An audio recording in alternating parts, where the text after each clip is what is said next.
MC penuh. Ini langsung biasa ya? Iya biasa.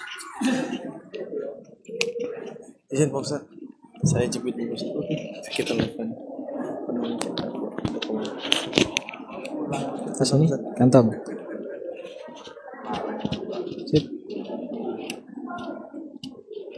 Silakan yang masih di luar, silakan masuk. Sebentar lagi acara akan kita mulai.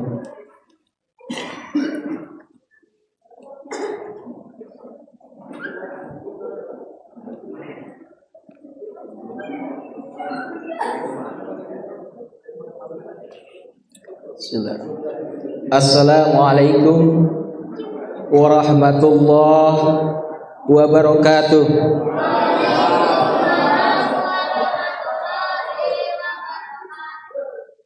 Alhamdulillahillazi arsala rasulahu bil huda wa dinil haq ala yudhil kulli wa kaffa billahi shahidah.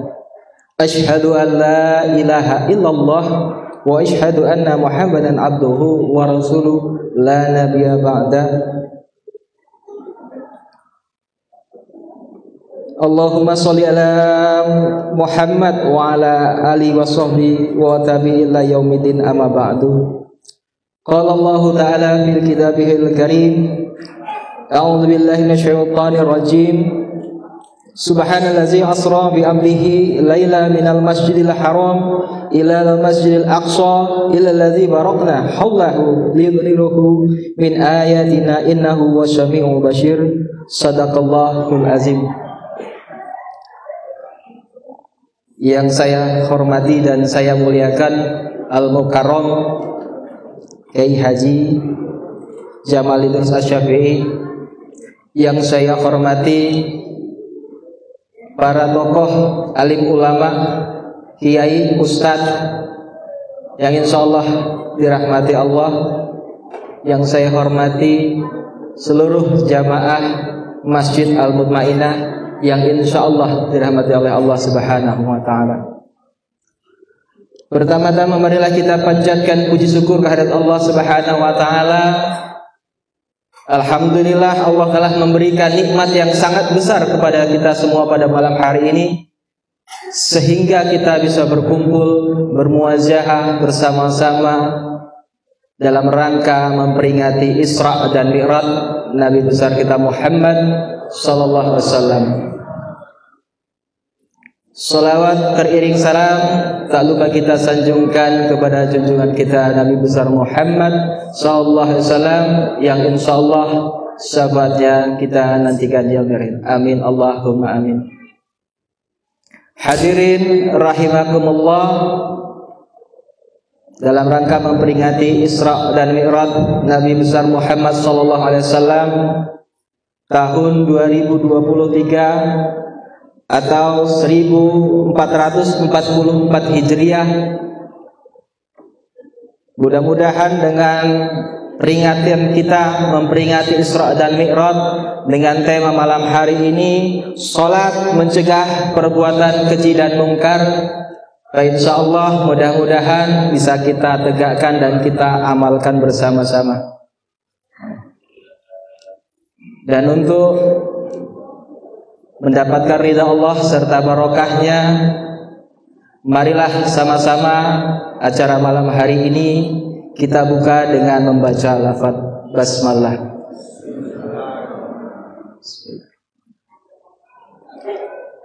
Dan selanjutnya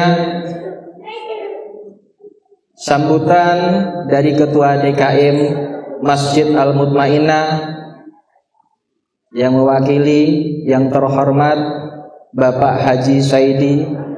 Waktu dan tempat dipersilakan. Salat 5 waktu. Pertama, Nabi ketika hadir di Sidratul Muntaha itu perintahnya 50 rakaat. Tapi kalau 50 rakaat kita nanti tidak bisa untuk mencari nafkah. Makanya minta diringankan lagi kepada minta kepada Allah sehingga akhirnya dapatlah kita 5 waktu. Sholat 5 waktu ini sebetulnya waktunya sebentar, paling banyak 20 menit. Satu sholat maghrib misalnya ya, itu paling banyak 5 menit. Tapi untuk melaksanakan sholat itu berat sekali. Berat sekali. Untuk mendapatkan 3 saf di sini Pak, berat. Paling banyak 2 saf. Nah, pada malam hari ini kita nanti dapat pujangan dari Bapak Ustadz Jamal Idrus ini ya, untuk meningkatkan iman kita. Jadi kita camkan apa yang nanti dapat dari Bapak Ustadz. Mudah-mudahan dengan kegiatan ini dapat meningkatkan iman kita. Ya, dapat meningkatkan iman kita. Sehingga masjid ini nantinya semakin lama semakin ramai. Jangan semakin lama tapi safnya semakin maju, tapi semakin lama safnya itu semakin mundur. Demikian saja dari saya. Apabila kurang berkenan di hati Bapak Ibu sekalian, saya mohon maaf. Wabillahi taufiq wal hidayah. Wassalamualaikum warahmatullahi wabarakatuh.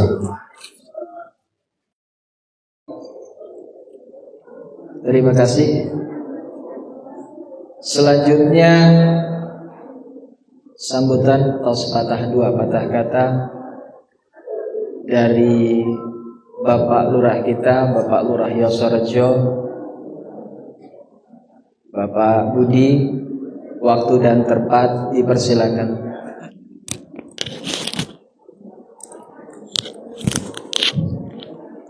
Mohon izin Bapak Ibu sekalian. Bismillahirrahmanirrahim. Assalamualaikum warahmatullahi wabarakatuh.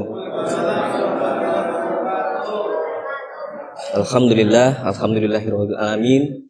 Shalatu wassalamu ala asyrafil anbiya'i mursalin wa ala alihi washabihi ajmain. Qala Allahu ta'ala fil Qur'anil Karim. Terima kasih kepada Bapak Lurah Yosorejo. Alhamdulillah memberikan sambutannya. Dan melangkah ke acara inti, acara yang sudah kita nantikan tentunya, acara inti Mau'idatul Hasanah yang insyaallah hari ini dalam hal ini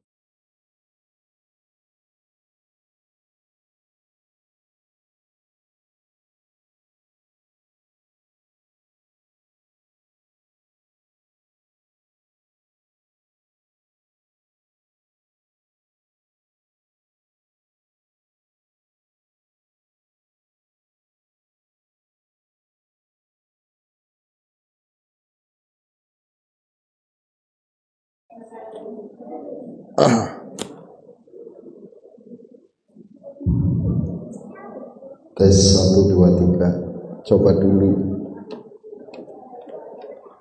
Halo.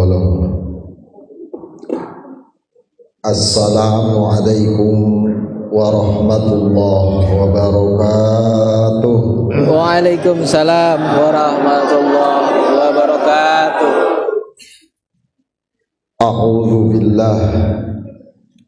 Bismillah. Alhamdulillah. Alladzi alqa'il fi kitabillah. A'udzu billahi minasy syaithanir rajim.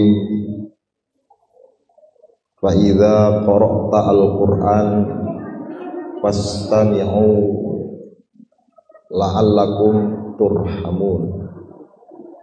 Ketika nanti dibacakan Quran, tolong dengarkan. Karena salah satu khasiatnya bacaan Quran itu untuk nerapi hati yang keras agar menjadi hati yang lembut. Mudah-mudahan dengan hati yang lembut ini pancaran iman akan mudah masuk ke dalam lubuk hati kita yang paling dalam. Salah satunya instrumennya adalah mendengarkan bacaan Al-Qur'anul Karim. A'udzu billahi minasy syaithanir rajim.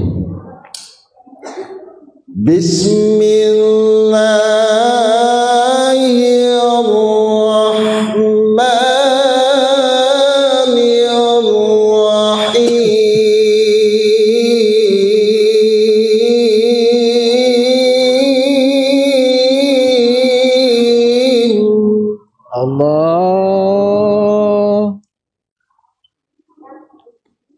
Subhanalladzi asra bi'abdihi laylan minal masjidil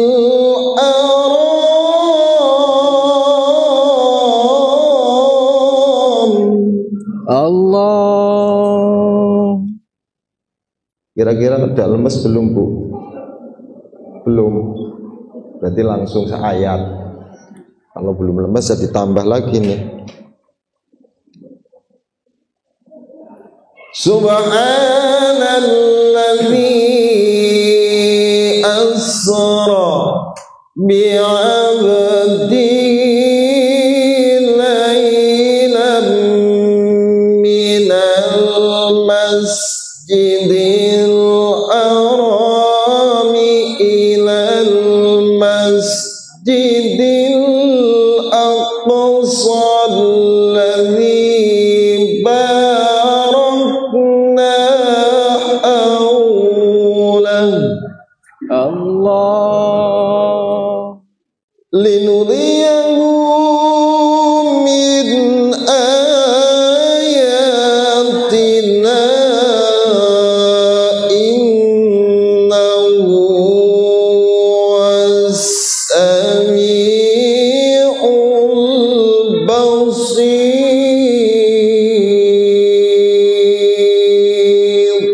Allah. Sadaqallahul azim al-ayah. Thumma salatu wassalamu ala asyrafil anam sayyidina wa habibina wa maulana Muhammadin wa ala alihi wa ashabihi wa man tabi'ahum bi ihsani ila yaumil qiyamah, amma ba'd. Yang kami muliakan pengurus Masjid Al-Mutmainnah yang semoga di dalam perjuangannya membangun umat menjadi amal jariyah di sisi Allah Subhanahu wa taala. Khusus sahabat kami Bang Nadir Nai. Ini mohon maaf ini Bang, suaranya bekas-bekasan ini. Karena mulai tanggal 3 bulan Rajab, sebenarnya malam ini saya pengen istirahat, tapi kalau diperintah sama Bang Nay akhirnya ya harus mau ini.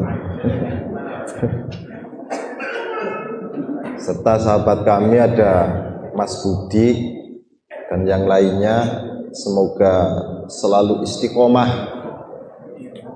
untuk dalam kebaikan.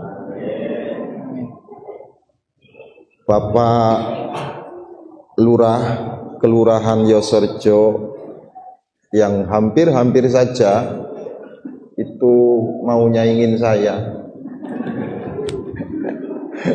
Mas Budi beserta Ibu, semoga menjadi orang yang selalu mulia di sisi Allah Subhanahu wa taala. Para sahabat pecinta masjid ACM yang kami banggakan, Bapak Ibu hadirin wal hadirat jamaah pengajian peringatan Isra Mi'raj Nabi Muhammad sallallahu alaihi wasallam, semoga selalu diberkahi oleh Allah Subhanahu wa taala. Sebelum kita semua mengkaji tema di malam ini, syukur-syukur sampai kepada temanya. Yang kita harapkan tema yang dibawa oleh panitia mampu kita kaji malam ini. Tetapi kembali lagi di sini bahwa kita juga untuk mengetahui sholat itu membuat sholat yang mampu mencegah kepada kekejian dan kemungkaran, maka latar belakang Isra-nya itu dikaji. Nah ini adalah buah, Pak. Ya Allah, ternyata ini sedulur kula tetep. Amin ya Allah. Terlebih dahulu kita akan mencoba untuk mendudukan tentang peristiwa yang melatar belakangi lahirnya Isra Mi'raj Nabi Muhammad sallallahu alaihi wasallam. Sehingga kita tahu nanti bahwa Isra Mi'raj itu bukan peristiwa yang tiba-tiba, tapi penghargaan besar, hadiah besar dari Allah Subhanahu wa taala untuk Rasulullah Muhammad sallallahu alaihi wasallam, karena beliau mampu melewati rintangan-rintangan hidup. Jadi nanti juga ini merupakan moto Mas Joko. Jangan pernah punya cita-cita besar namun kita takut dengan resiko. Jangan pernah berharap kesuksesan yang besar tanpa melewati kesusahan, kesulitan yang besar. Semakin kesusahan, kesulitannya besar, maka kesuksesannya semakin besar. Namun ketika kesulitannya sedikit, kesuksesannya pun ini sebenarnya yang kita akan gali melalui Isra Mi'raj, sehingga Isra-nya miliknya Nabi, namun pesannya bisa diamalkan sama umat Rasulullah Muhammad sallallahu alaihi wasallam. Pertama, yang melatar belakangi Rasulullah itu mendapatkan penghargaan Isra. Catat Bu, kalau nggak punya pulpen, pinjem sama bapaknya. Biasanya ibu bawanya buku tapi nggak bawa pennya, itu yang sering bawa itu bapak. Nggak usah ngeres loh ya. Yang pertama yang melatar belakangi tentang Isra itu wafatnya paman Rasulullah Sallallahu Alaihi Wasallam. Lah pamannya Rasul itu bukan sembarang paman, bukan hanya sebatas paman, tapi punya pengaruh yang luar biasa di umatnya. Sehingga selama Rasul masih didampingi sama pamannya namanya Abu Thalib, maka orang-orang kafir sulit untuk menyakiti Rasulullah sallallahu alaihi wasallam. Ini bentengnya Rasul, namanya Abu Thalib. Dia tokoh Quraisy, bukan hanya sekedar terkenal dengan ketokohannya, namun pengaruhnya yang luar biasa di tengah-tengah umat. Sehingga Nabi punya kesempatan untuk berdakwah dan tidak terjadi gangguan oleh kafir Quraisy, lantaran orang-orang kafir Quraisy masih memandang sosok Abu. Di Islam itu harus punya tokoh-tokoh yang berpengaruh. Kalau pengen Islam itu menjadi kekuatan dunia, harus punya tokohnya, tidak bisa tidak, ini sejarah. Lah setelah Rasulullah ditinggal sama pamannya, maka ibarat seperti badan yang sudah kehilangan tangan satu. Terlintas dalam benak Rasulullah Shallallahu Alaihi Wasallam, ini kafir Quraisy pasti akan mengganggu dengan gangguan yang sehebat-hebat. Karena apa? Yang menjadi pengaman Rasul sudah tidak.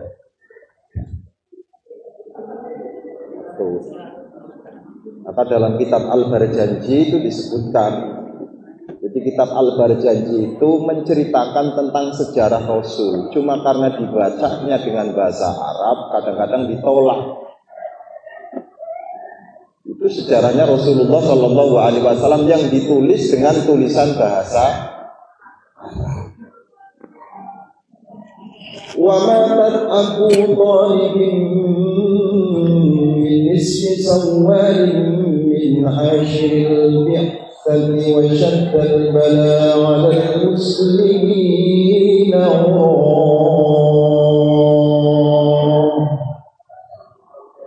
Jadi Abu Thalib dipanggil sama Allah di pertengahan bulan Syawal, mulai dari diutusnya Rasul di tahun ke-10.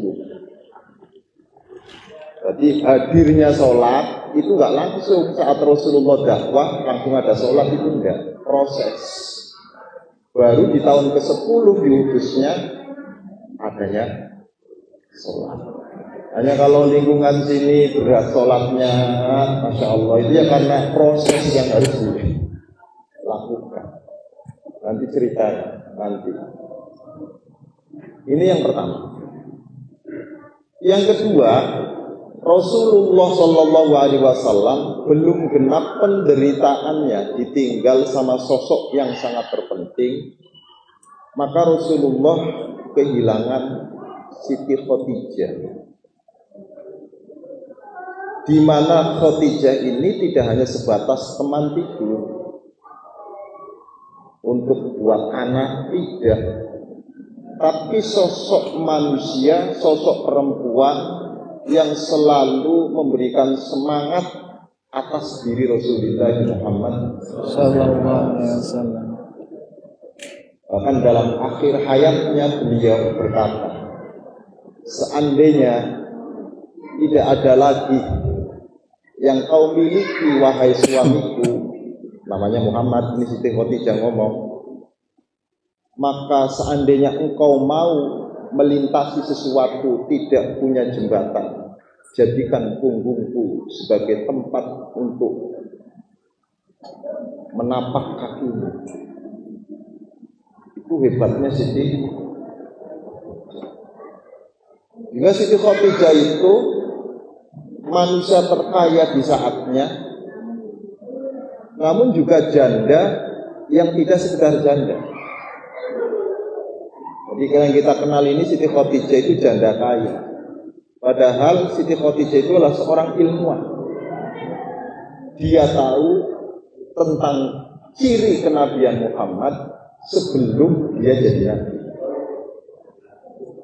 Dari mana Siti Khadijah mengetahui yang demikian itu? Karena belajar Siti Khadijah dengan pamannya, namanya adalah pendeta Waraqah bin Naufal. Maka Siti Khadijah begitu Rasulullah Shallallahu Alaihi Wasallam belum diutus, itu waktu usianya sekitar 25 tahun, itu mendaftarkan diri menjadi karyawannya Siti Khadijah. Saat pertama kali Siti Khadijah melihat Muhammad, posturnya itu tanda kenabian sudah diketahui sama Siti Khadijah. Makanya saat itu walaupun Siti Khadijah itu banyak yang lamar, bukan enggak laku. Ya janda kaya, Mas Joko, beda dengan janda miskin. 40 itu biasanya enggak keriput kulitnya. Kalau janda kaya itu kan banyak di salonnya, makanya kulitnya masih mulus.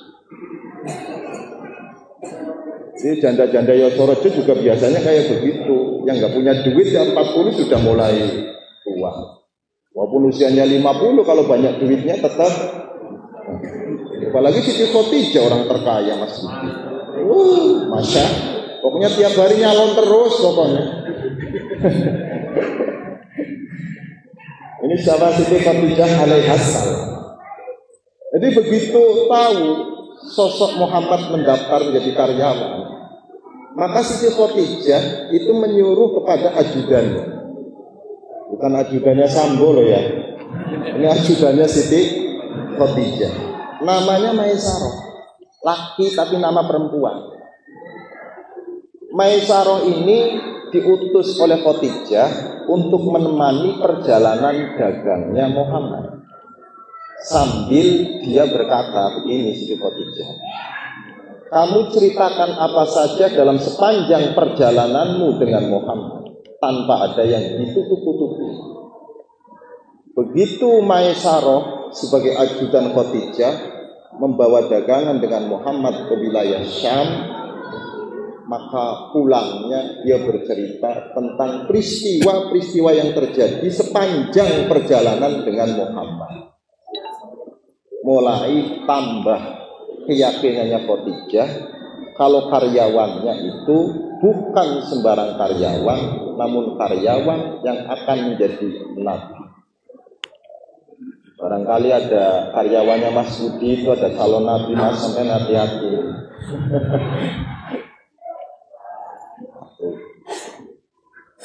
Karena tahu tentang ciri kenabian pada Muhammad, Siti Khadijah memberanikan diri melawan arus. Umumnya perempuan yang dilamar bukan lawan arus. Lah ini perempuan yang lamar.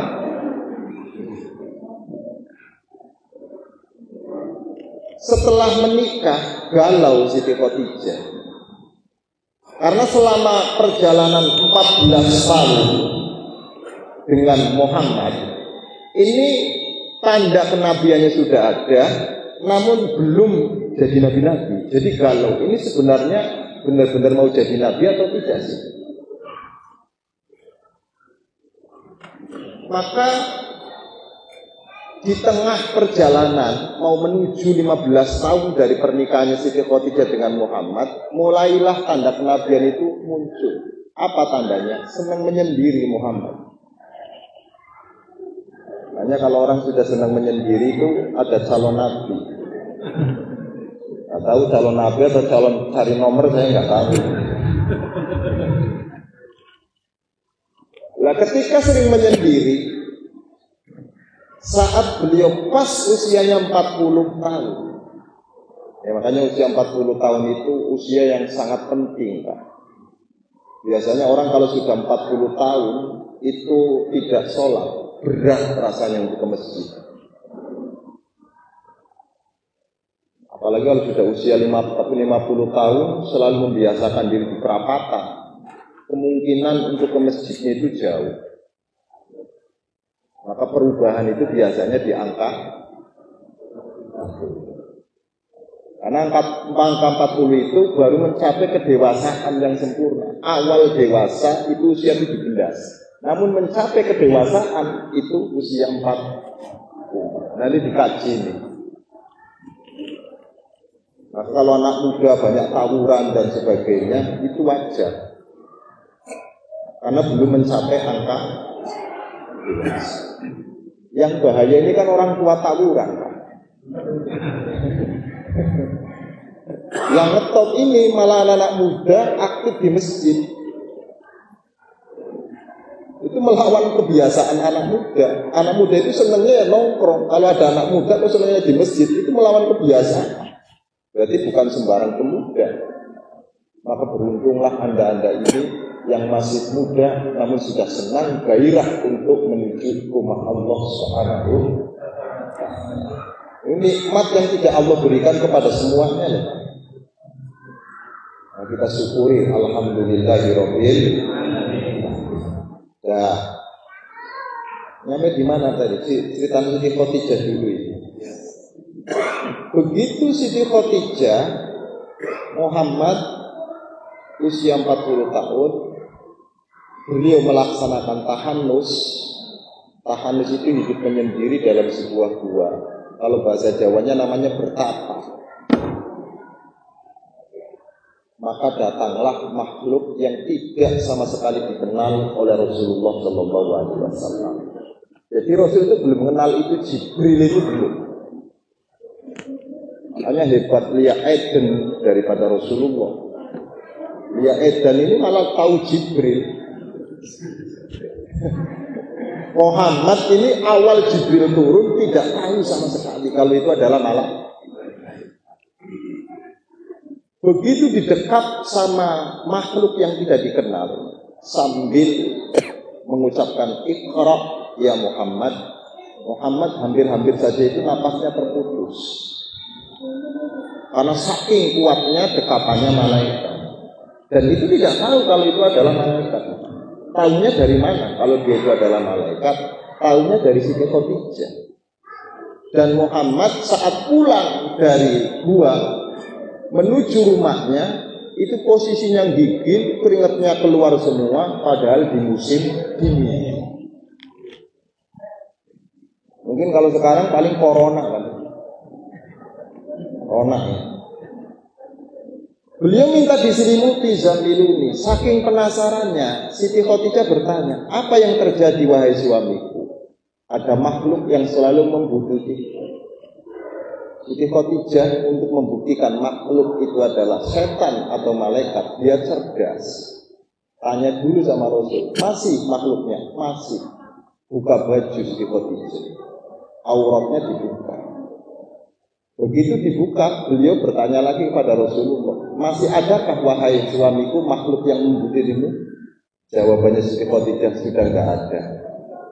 Semakin tambah yakin bahwa itu adalah malaikat, karena hanya setan yang ketika dibuka auratnya semakin. Makanya untuk menguji suami kita itu malaikat atau setan itu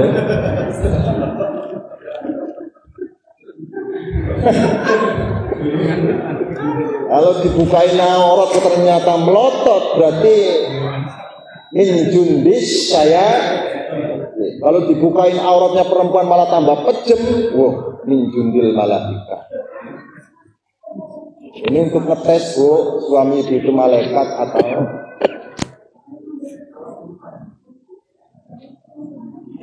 Pagi harinya Siti Khadijah membawa Muhammad untuk meyakinkan yang ada di dalam hatinya. Kepada siapa? Pamannya. Pamannya itu seorang penginjil. Dia paham banget dengan kitab Injil. Namanya Warokoh bin Naufal. Ada yang mengatakan Naufal bin Warokoh. Balik. Diceritakanlah hasil pertemuan Muhammad dalam sebuah gua itu kepada wali. Begitu mendengar cerita, di komen sama Warokoh, ada namus ja'a ila Musa. Itulah namus yang pernah datang kepada Nabi Musa alaihi salatu wassalam. Mulai hari ini, detik ini, saya bersaksi tiada Tuhan selain Allah dan Muhammad utusan. Baru tahu dia jadi Rasul itu setelah menghadap pendeta. Makanya kalau yang pertama kali beriman itu sebenarnya bukan Abu Bakar.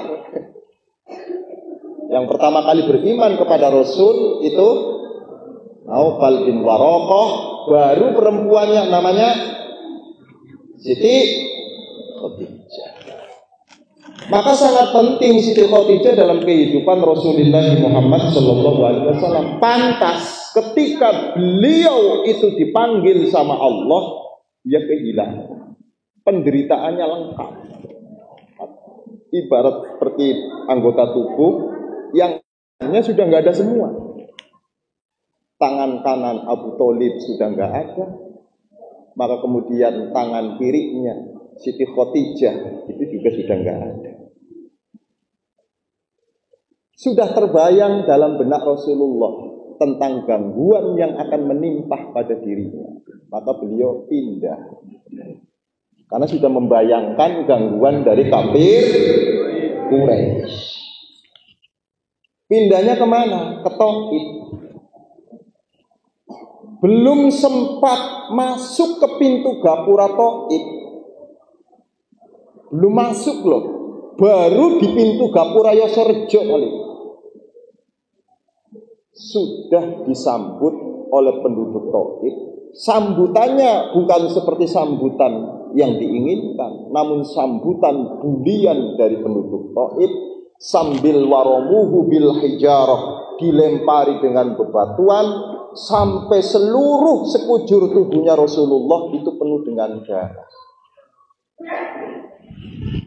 Betapa lengkap penderitaan.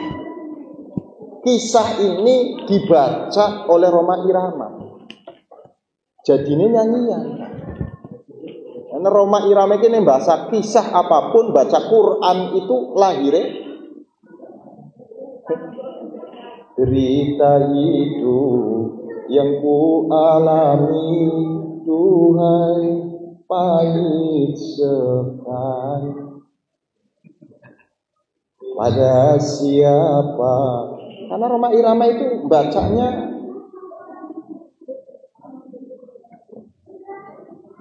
maka Quran ini tergantung siapa yang baca. Karena manusia itu punya keahliannya masing-masing. Kalau manusia itu membaca bismillah, senangnya itu nulis, lahirnya kaligrafi, Pak.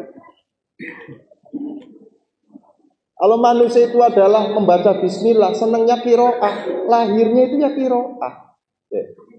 Maka Quran itu tetap sama Qurannya, namun karena yang membaca punya gairah masing-masing, disinilah yang berbeda bukan Qurannya, namun kepentingan manusianya, keinginan manusianya, karena kecenderungan manusia tidak. Ayo bareng-bareng, kecenderungan manusia tidak sama. Nah kalau tidak sama, apakah salah? Ya tidak. Nah, nanti kita akan belajar dari sini. Ini cuplikan-cuplikan dulu kata pengantar Isra Mi'raj Nabi Muhammad sallallahu alaihi wasallam. Begitu Rasulullah ditolak di Taif, maka beliau ada ila Makkah, balik lagi ke Mekah. Setelah pulang ke Mekah, Muhammad ditemui oleh malaikat yang menawarkan bala bantuan. Kira-kira kalau kita lagi susah, sedih, ada orang yang mau menolong, mau nggak kira-kira? Muhammad itu enggak. Ya Muhammad, kata malaikat, berikan kami kesempatan untuk membinasakan kaum yang telah menyakitimu. Akan saya timpahkan gunung yang ada di sana untuk kaum-kaum yang telah menyakitimu, yang telah membulimu, sehingga mereka merasakan penderitaan. Jawabannya Rasulullah Sallallahu Alaihi Wasallam itu luar biasa. Allahumma hdi qawmi fa innahum la ya'lamun. Ya Allah, berikan petunjuk kepada kaum. Sesungguhnya mereka menyakitiku, menggangguku karena mereka tidak tahu, tidak paham. Seandainya mereka tidak ada yang beriman, paling tidak dia meneruskan generasi yang selanjutnya ada yang beriman. Beda dengan Nuh. Kalau Nuh itu ketika berdoa, ya Allah binasakan semuanya. Percuma dikasih hidup, juga nanti akan tukule apa yang ngononeng. Itu kalau Nabi.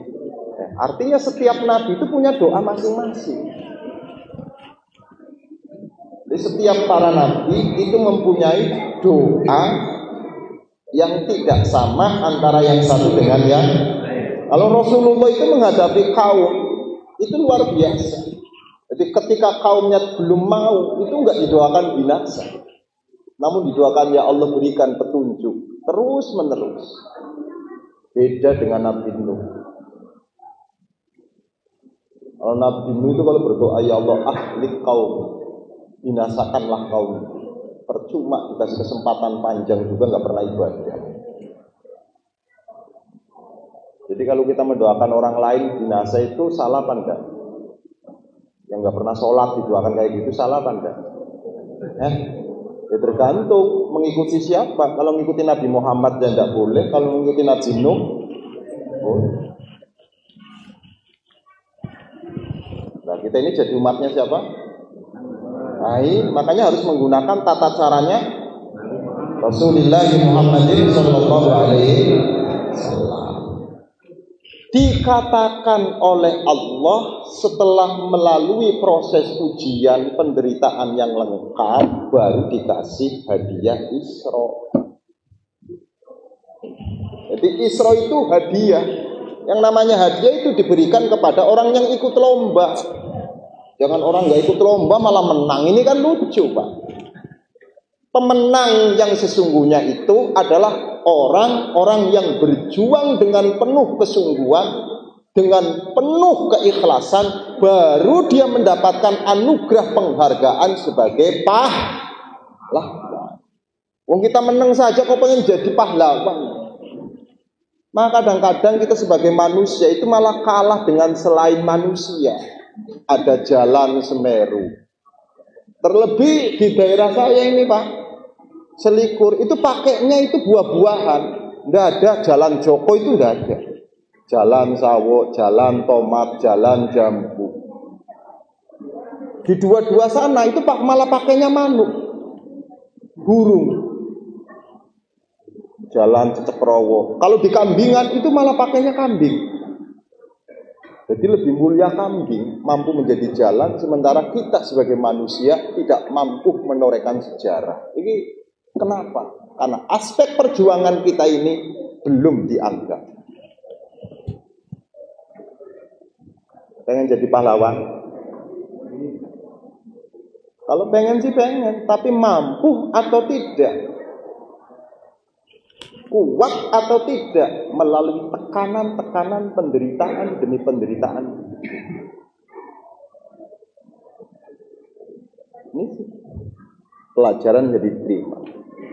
Artinya ketika kita mengingat kisah Isra yang harus terbetik di dalam pikiran kita itu, betapapun manusia ketika mau bersusah-susah dahulu mampu melewati rintangan yang satu ke rintangan yang lain, pasti dia dapat mendapatkan penghargaan. Dan penghargaannya itu tidak berlaku sekali saja, sekalipun orangnya sudah tidak ada, namanya selalu ada. Isra Mi'raj ini kan dialami sama Rasul 14 abad yang lalu ini Pak, dan peristiwanya di sana. Namun kenapa orang Yosorejo itu mengadakan peringatannya? Diabadikan oleh Allah SWT. Kenapa kok diabadikan? Karena beliau perjalanannya bukan sembarang perjalanan, namun perjalanan yang penuh dengan pesan. Tapi kan kalau perjalanan kita ini sama-sama jalan, tapi kan nggak berkesan, makanya nggak usah dibukukan. Paham? Perjalanan Rasul jalan, kita jawab. Rasul jalan, kita jalan. Rasul Isra, kita Isra.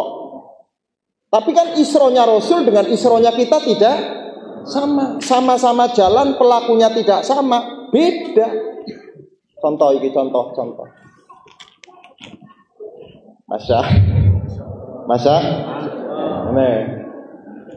Bismillahirrahmanirrahim. Yang dibaca sama, yang baca tidak sama, hasilnya nggak sama Pak. Kalau yang baca Muammar, Bang Nadir ini harus bayar berapa itu?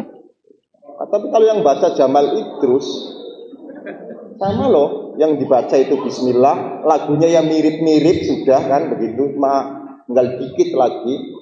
Cuma karena yang membaca tidak sama, kualitasnya tidak sama.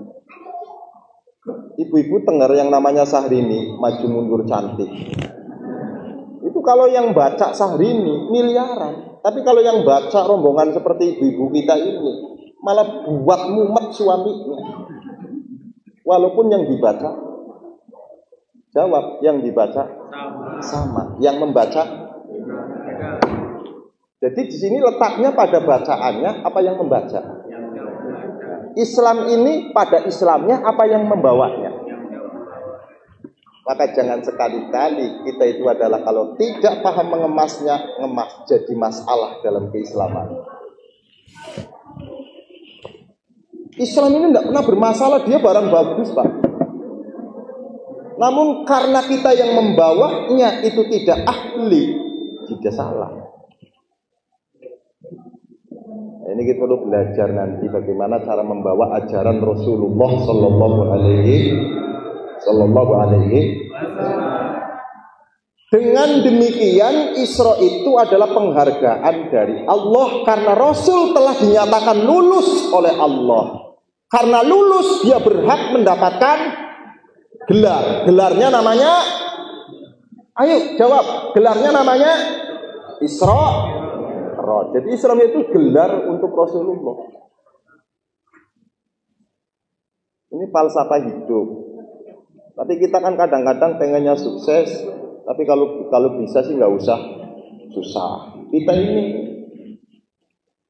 jadi pengennya panen, tapi nggak usah nanem. Tapi duit nggak punya.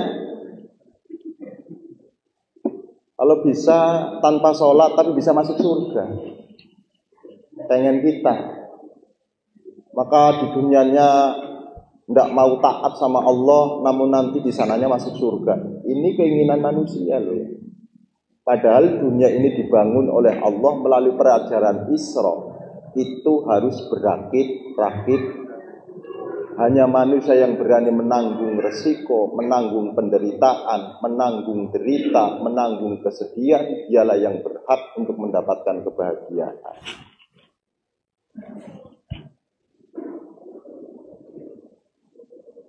Sanggup kita menderita. Ini jadi masalah. 2 rakaat ini berat apa enggak toh Pak?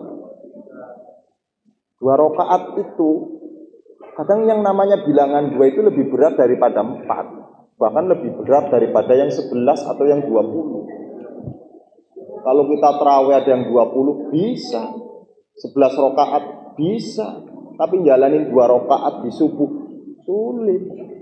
Padahal jumlahnya cuma 2. Mestinya kalau melihat angka 2 lebih ringan daripada 20. Kenyataannya enggak demikian. 20 lebih ringan daripada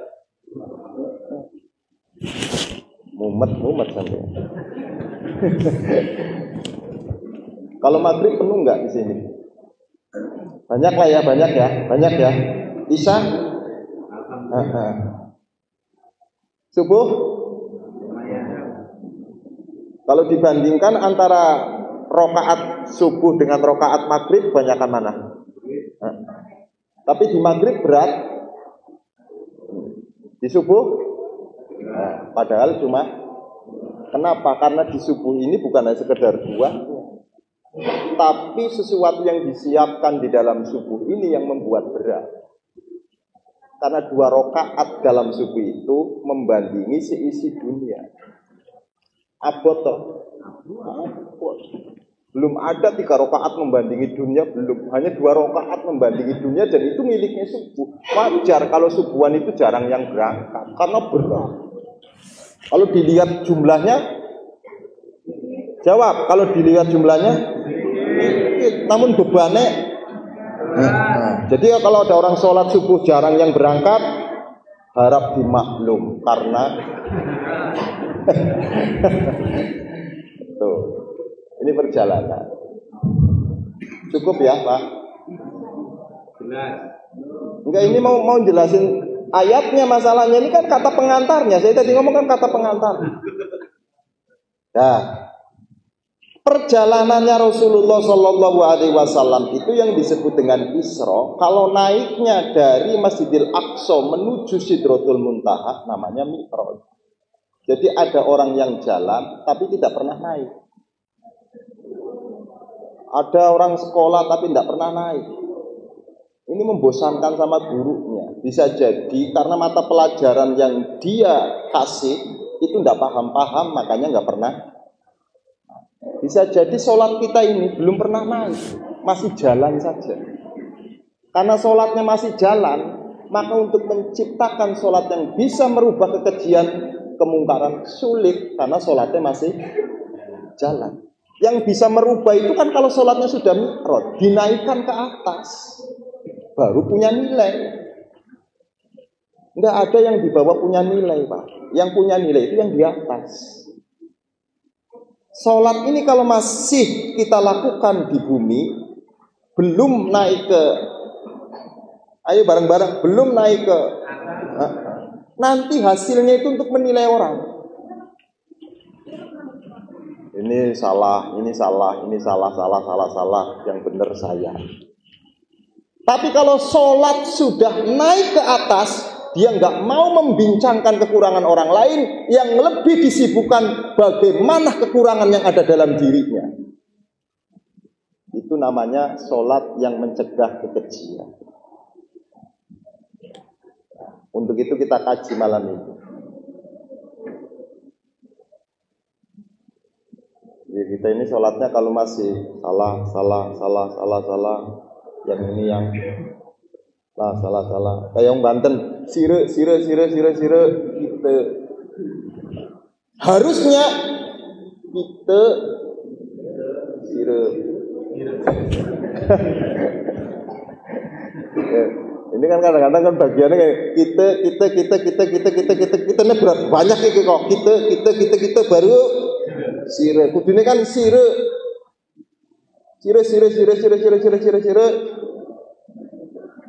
Jadi kalau sholat yang sudah mencapai tujuan, sire baru. Tapi kalau sholat yang belum mencapai tujuan, kita. Nanti kalau sudah kira-kira sudah nggak doyan baru dikasih sama yang lain. Tapi selama kita masih doyan, nanti dulu.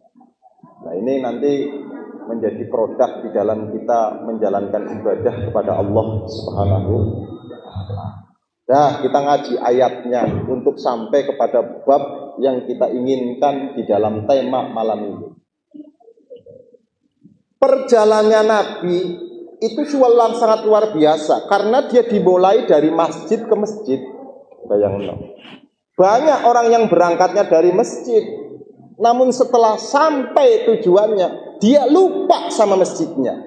Apalagi nanti nih tahun 2020. Banyak orang soleh dadak itu banyak. Yang tadinya nggak pernah sama sekali ke masjid, berhubung mau nyalon baru aktif ke. Ini nggak nyindir loh ya, ini kaitannya sama ayat Isra Mi'raj loh ya, masalah. Namun ketika sudah jadi, ini tidak lagi kembali ke masjid. Minal masjid ilang masjid, mucine minal masjid ilang masjid. Jadi Rasulullah itu luar biasa perjalanannya dari masjid menuju masjid. Tuh. Apa yang dimaksud masjid ini? Nah, yang dimaksud masjid itu adalah manusia itu punya niatan yang kuat, punya niatan yang baik, punya azam yang kuat. Cita-citanya besar, cita-citanya tinggi, didorong dengan kemauan yang keras, itu namanya masjid. Karena waktu Rasulullah Shallallahu Alaihi Wasallam itu berangkat Isra dari Masjidil Haramnya belum ada. Jadi ayat Subhanalladzi asra bi abdi lailam minal masjid itu masjidnya belum ada. Yang ada baru tanahnya. Sering kita mendengar padahal belum ada masjidnya, ini masjid. Padahal yang dimaksud lokasi. Jawab, yang dimaksud lokasi masjid. Walaupun dia belum terbangun masjid, kalau sudah dilokasikan untuk masjid, maka dihukumi, ayo bareng-bareng, dihukumi masjid.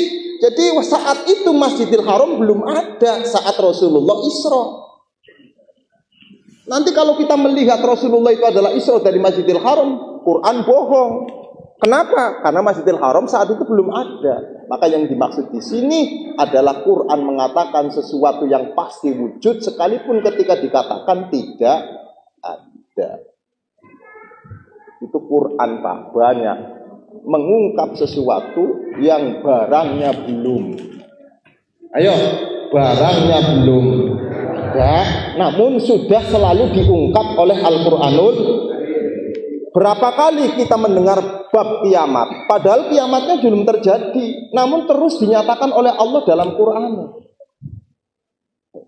Luar biasa. Jadi sesuatu yang Allah sebut walaupun barangnya belum ada, pasti ada. Beda dengan kita, menyebut sesuatu yang barangnya belum ada, belum tentu ada. Ini bedanya manusia dengan Allah Subhanahu.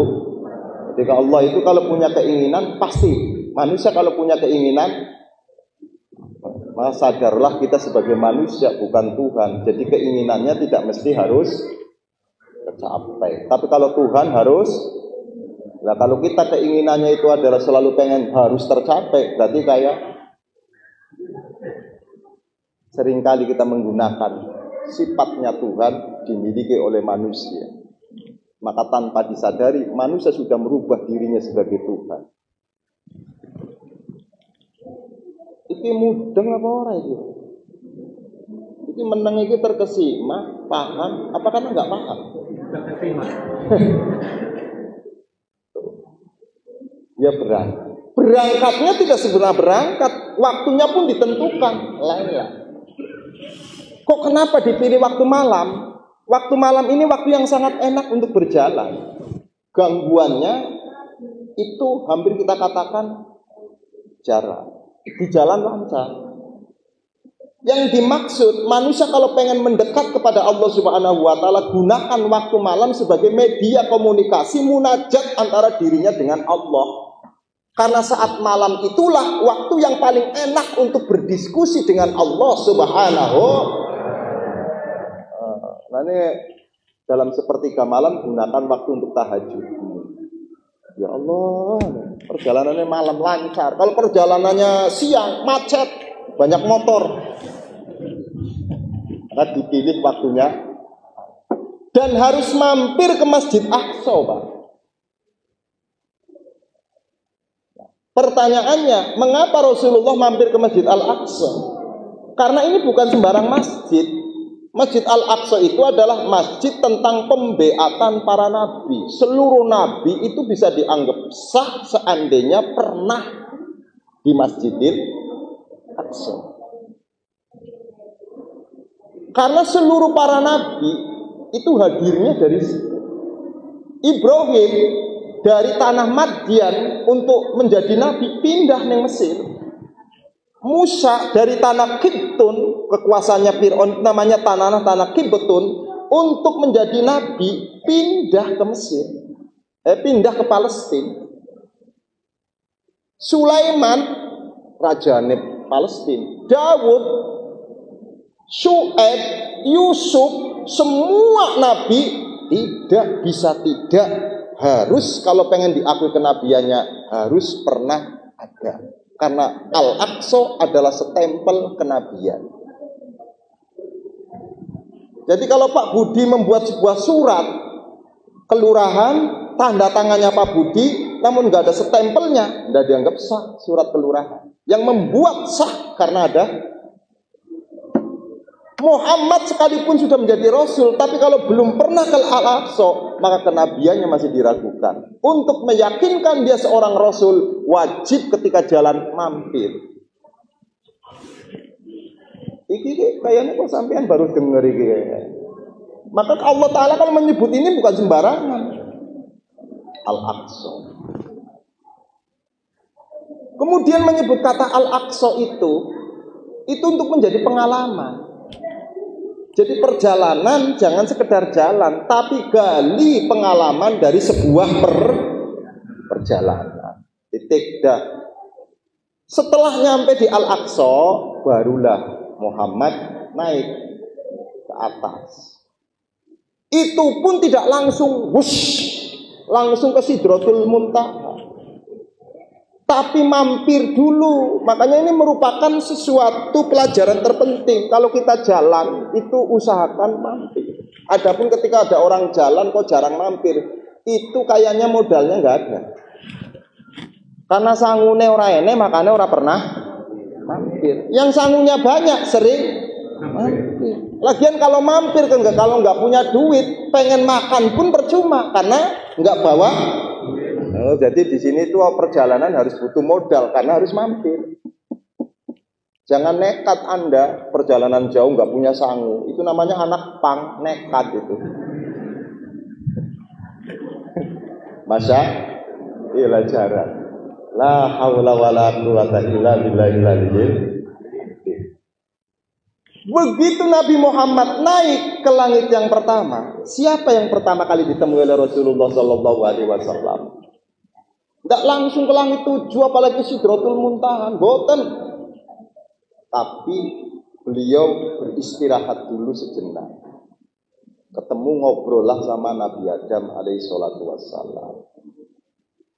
Wa urija ila as-sama'il ula fara'a Adam fil sama'il 'aliyah. Ketika Nabi Muhammad sallallahu alaihi wasallam naik ke langit yang ke-1, maka beliau melihat Nabi Adam saat itulah. Kemudian Nabi Muhammad sungkem sama Nabi Adam. Karena bagaimanapun yang namanya Muhammad itu adalah orang baru menjadi Rasul. Pengalamannya belum seberapa. Walaupun Nabi Muhammad itu adalah manusia yang mulia, namun bab pengalaman dimiliki oleh Nabi Adam alaihi salatu wassalam. Bisa jadi kita tingkatannya profesor, bisa jadi jabatan kita itu adalah doktor, namun tingkatan pengalaman masih lebat orang tua kita yang tidak lulus SD sama sekali. Bab pengalaman loh ya. Dan pengalaman itu digali melalui praktek langsung. Tapi kalau ilmu digali melalui sekolahan. Makanya kadang-kadang antara ilmu dengan kenyataannya nggak sesuai. Sarjana ekonomi, tapi belas orang berduit.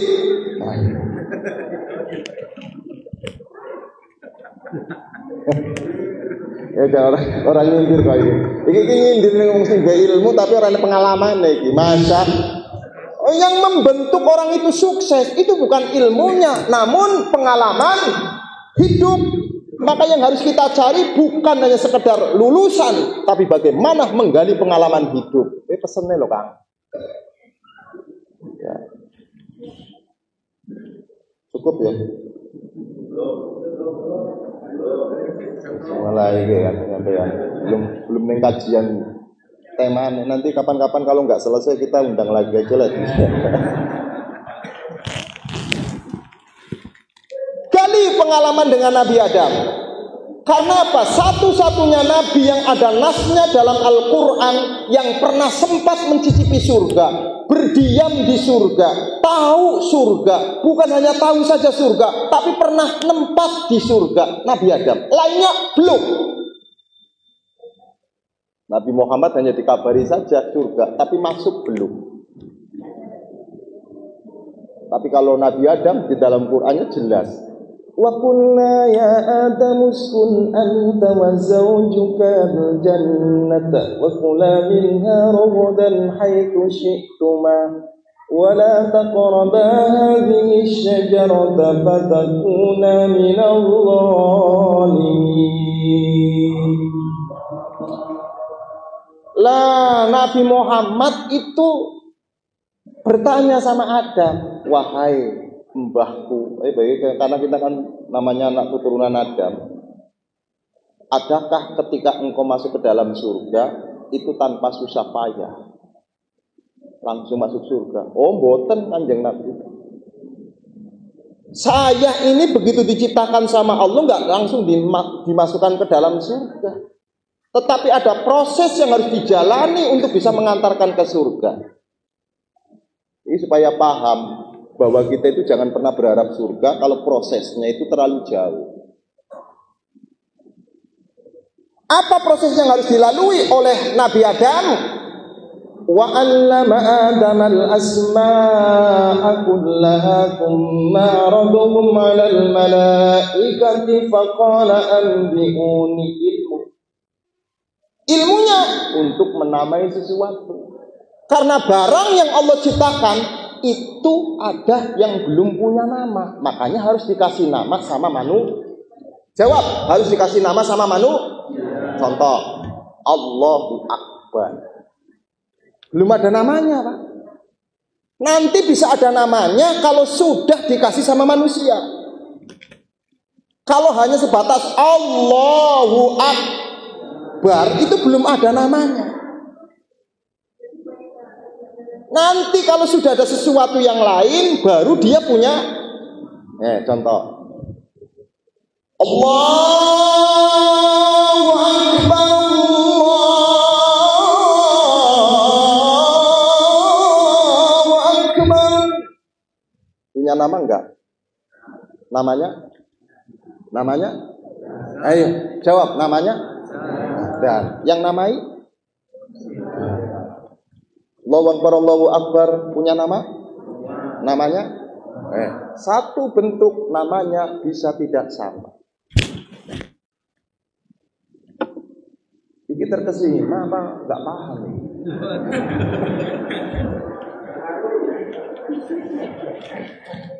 Allahu Akbar namanya sama bentuk kalimatnya, namun penamaannya yang tidak sama. Artinya Islam itu namanya satu, namun penamaan Islam bisa tidak sama karena terpengaruh oleh budaya, keadaan, dan tempat masing-masing.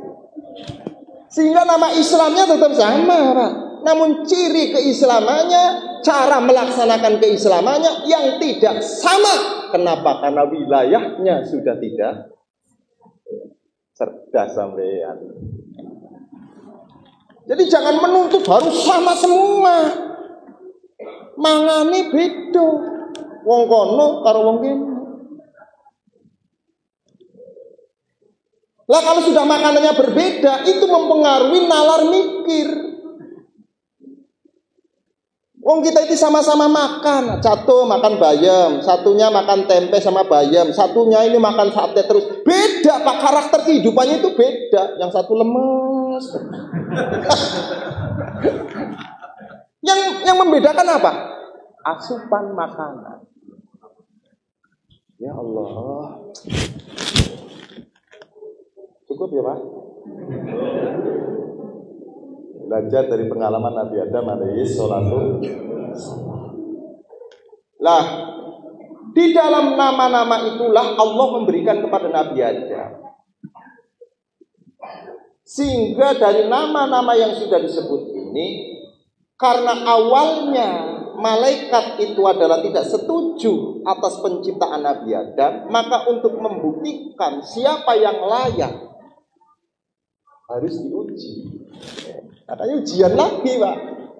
Begitu dia katakan lulus oleh Allah, baru Adam mendapatkan sertifikat masuk ke dalam surga.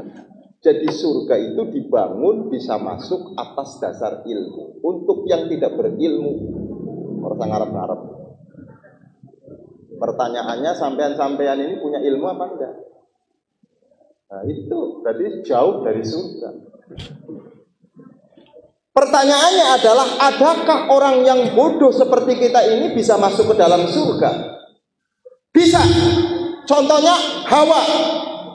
Hawa tidak diuji sama Allah. Hawa tidak pandai. Namun begitu Hawa taat sama Adam, Hawa ikut sama Adam, Adamnya masuk surga, maka Hawanya pun. Jadi selama kita berpegang teguh kepada Rasulullah, para ulamanya masuk surga, Rasulnya masuk surga, pasti kita pun akan ke bawah. Nah, tinggal kita ini pegangannya kuat atau enggak. Megangnya kita ini loh Pak, kalau Rasulnya kuat, ulamanya kuat, kita ini kadang-kadang megangnya enggak kuat. Masa belajar dari Nabi sama? Oh, berarti surga itu dibangun atas ilmu. Maka Isra Mi'raj ini salah satu misinya itu adalah memberikan keilmuan supaya paham.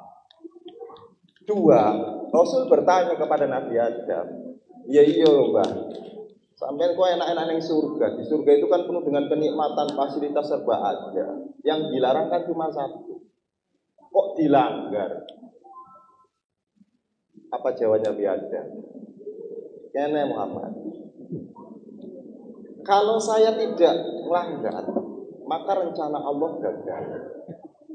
Kalau rencana Allah gagal, namanya bukan Tuhan. Jadi saya ini ibarat seperti wayang, ngikutin skenario saja. Jadi manusia-manusia ini hanya wayang yang dalamnya itu adalah Allah Subhanahu wa Ta'ala. Yang namanya wayang kadang hanya ngikut saja, ditaruh itu di pojokan-pojokan, tapi nggak pernah dimainkan. Namun wayahnya selesai, ya masuk ke kota. Ada manusia yang nggak kepake sama sekali, taruh di pojok-pojok aja, nanti ini gilirannya mati ya. Allahu Akbar walillah. Dari awal Allah itu merencanakan pembuatan saya, itu kan jelas ini ja'ilun fil ardi khalifah. Maka setelah Allah itu memasukkan saya ke dalam surga, harus punya alasan menurunkannya. Makanya dibuat aturan larangan. Ini kan akal-akalannya Allah, Pak. Tapi kalau Nabi Adam terus-terusan di sana, gagal. Dan kalau Allah itu gagal, itu namanya bukan Tuhan. Yang namanya Tuhan itu selalu sukses keinginannya. Yang kedua, kalau saya terus-terusan di surga, ini tidak ada rombongannya sampean Muhammad. Karena di surga itu bukan tempat untuk berkembang biaknya manusia. Maka dengan demikian, kekeliruan, kesalahan itu penting. Betapa banyak orang besar tercipta dari kekeliruan. Jadi orang yang hebat Muhammad bukan orang yang tanpa salah, bukan orang yang tanpa keliru, namun manusia yang menyadari kekeliruan. Makanya dengan demikian manusia kalau keliru itu jangan dibunuh. Kalau manusia itu salah jangan dibunuh, karena statusnya masih jadi manusia.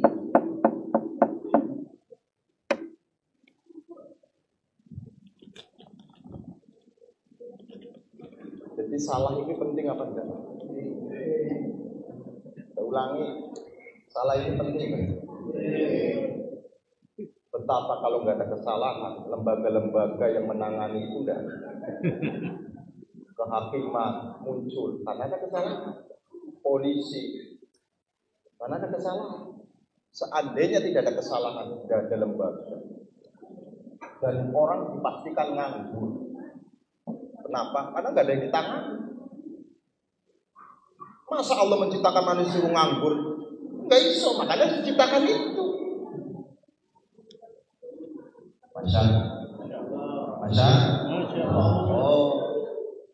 Dengan demikian tinggal tergantung ini Muhammad. Aku salah, setan salah. Ketika Allah melarang saya wala taqraban, saya terjadi. Ketika Allah memerintahkan kepada setan usjudu li Adam, sama-sama bersalah. Adam bersalah, setan bersalah. Namun yang diterima, kalau yang diterima oleh setan, kalau yang diterima oleh Nabi Adam, taubat.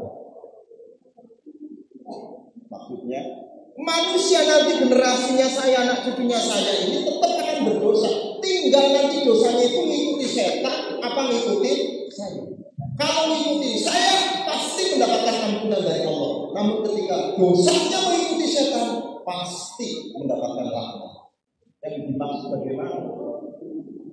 Ketika ada orang yang salah, keliru, sadar dengan kesalahannya, ngaku dengan kekeliruannya, itulah manusia yang mengikuti saya, kata Nabi Adam. Namun ketika ada manusia salah, namun merasa benar, bahkan tidak mau dipersalahkan, itulah setan.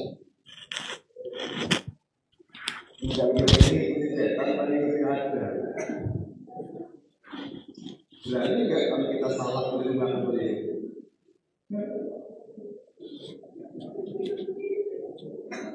Sampai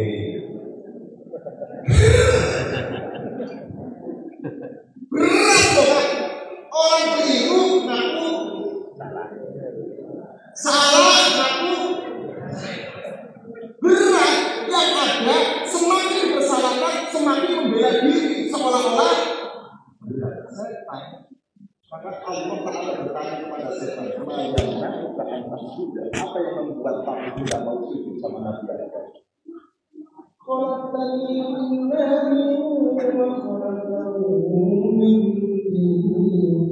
Merasa lebih baik daripada yang lain. Jadi manusia akan juga merasa lebih baik, lebih unggul daripada yang lain. Sudah kenal ilusnya setan. Perjalanan pertama yang dikasih dengan Muhammad Sallallahu Alaihi Wasallam. Naik ke langit kedua, para Abu Saniyah, dia Isa bin Maryam. Kenapa kok berarti Isa? Karena masalah umat yang ada di Rasulullah itu masalahnya dengan kaum Nabi Isa yang mengangkat Isa sebagai Tuhan. Maka sumbernya harus berbeda. Apa benar untuk memutuskan diri dari Tuhan atau dia yang mengadakan? Itu dari pengalaman. Akhirnya karena sudah dengan 10 kami bukan dari ini belum ketemu yang ketiga. Yang ditemukan orang tidak semua nabi itu ditemui sama Rasul yang sangat penting. Mulai mati dari kamu. Yang ditemui malah Zakaria. Bukan dia Zakaria, tapi Zakaria yang karena dua orang ini itu nabi salah satu yang berguru sama kaumnya. Di riwayat nabi yang dibunuh oleh Bani Israel itu salah satunya Yahya wa Zakaria. Makanya perlu dicari apa yang melatar belakang dan sebagainya. Itu pengalaman itu sampailah kepada Nabi Musa. Nabi Musa itu paling tinggi. Maka begitu ketemu sama Nabi Musa, itu mulai Nabi Musa itu ada karena Musa itu mendeklarasikan diri sebagai manusia terberbeda. Satu-satunya manusia yang bisa ngomong langsung dengan Allah tanpa perantara. Sampai-sampai disebut wakalallah Musa tak terima. Kok ada manusia yang melewati kelas? Ini sebenarnya manusia itu siapa? Padahal saya ini sudah di atasnya atas manusia. Kok ada yang lewat? Berarti kan manusia ini sudah di atasnya atas manusia. Makanya Bani Israel itu selalu membanggakan Musa. Kenapa? Karena Musa itu salah satu nabi yang menjadi pilihan Allah untuk berbicara langsung. Ini salah satu kebanggaannya Bani Israel. Hanya kebanggaan umat Muhammad itu apa? Memang Muhammad itu tidak pernah diajak ngomong langsung sama Allah. Tapi hebatnya Muhammad itu adalah diajak berhadapan langsung dengan Allah Subhanahu wa Ta'ala. Terkumpul yang mana antara orang yang diajak ngomong langsung dan berhadapan? Kalau ngomong langsung itu jadi jaraknya masih jauh. Contohnya saya dengan Pak Joko, jaraknya jauh bisa ngomong langsung melalui telepon-teleponan. Tapi kalau berhadapan langsung, dia tidak memakai jarak yang begitu jauh. Nah ini nanti di Surah An-Najm, keterangannya seperti bahwa saya hampir saja sejengkal lagi Nabi Muhammad itu adalah menyatu dengan Tuhan. Karena saking dekatnya Rasulullah dengan Allah Subhanahu. Ini kebanggaan kita, makanya orang sholat oleh-olehnya ini adalah dalam rangka satu menghargai oleh-oleh Rasulullah. Jauh perjalanannya pulang bawa oleh-oleh. Ketika dapat oleh-oleh dinikmati, bangga, senang. Nah, bagaimana kalau kita perjalanan jauh dapat oleh-oleh ternyata nyampe di rumah itu malah dibiarkan saja oleh-olehnya, bahkan tidak disentuh sama sekali. Padahal dari perjalanan jauh loh kita ini bawa oleh-oleh di dalam dunia ini malah tidak sama sekali dimakan. Maka orang yang tidak sholat itu sebenarnya dengan diri yang menyakiti hati Rasulullah SAW. Nah, kami yakinkan dengan ini bagaimana mungkin dia mendapatkan surga. Syaratnya harus menyenangkan Rasulullah SAW. Wah, ada problemnya sholat itu menyenangkan Rasulullah SAW. Karena dia berupa oleh-oleh yang datang dari Allah Subhanahu wa Ta'ala. Yang kedua, orang ketika sholat Nabi karena dulu ketika awal itu menerima sholat itu dikecilkan sama Nabi Musa. Kita ini sudah dikecilkan, umatnya sudah dikecilkan sama Nabi Musa. Jadi ketika mau menerima sholat yang jumlahnya pondok 50.000 dibully bisa sama Musa. Umatnya sudah dikecilkan sama Musa. Dan ketika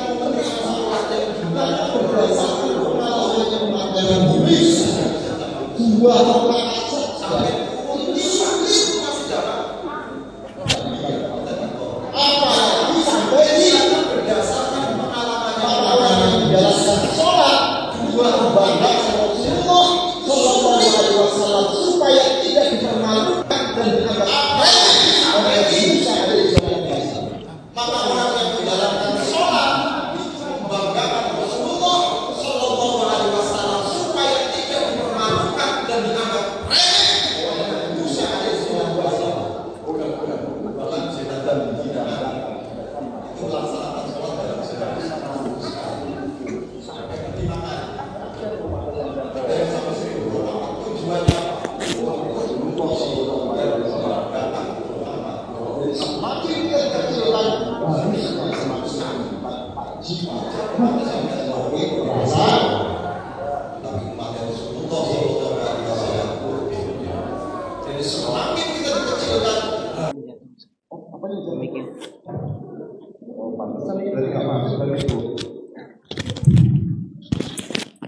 Cita penting malah nggak masuk berarti ini.